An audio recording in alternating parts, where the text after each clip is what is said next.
Sahabat berbagi info, nyali besar. Anak usia 14 tahun menghadang serangan tentara khusus Amerika. Bocah ini bernama Mustafa Hussein dari Irak, cucu Saddam Hussein. Dia masih berusia 14 tahun, yang menjadi orang terakhir. Dengan kepalan tangan, dia menentang pasukan khusus Amerika Serikat selama operasi itu.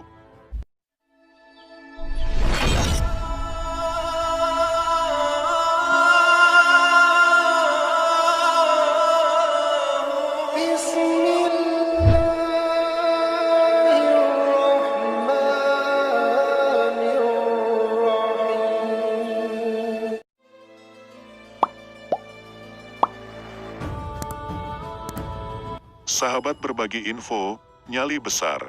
Anak usia 14 tahun menghadang serangan tentara khusus Amerika. Bocah ini bernama Mustafa Hussein dari Irak, cucu Saddam Hussein.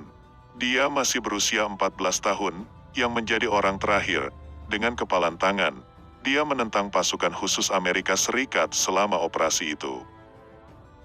Menurut tentara Amerika yang terlibat dalam operasi tersebut, ketika mereka masuk ke dalam rumah, Mustafa Hussein menembaki mereka. Pasukan AS yang berjumlah 400 tentara dihadang olehnya. Di depannya mayat paman dan ayahnya, bocah lelaki itu menembak dan membunuh 14 marinir Amerika dengan senapan sniper.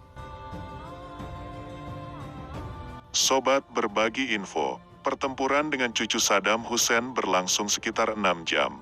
Ketika orang Amerika membunuh bocah itu, mereka tidak percaya dan bahkan heran saat mereka mengetahui bahwa dia sebenarnya adalah seorang anak.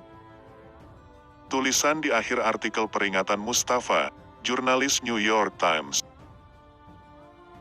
Sobat berbagi info, Robert Yates menulis, jika kita memiliki seseorang seperti orang ini di Amerika, kita akan membangun sebuah monumen di setiap kota.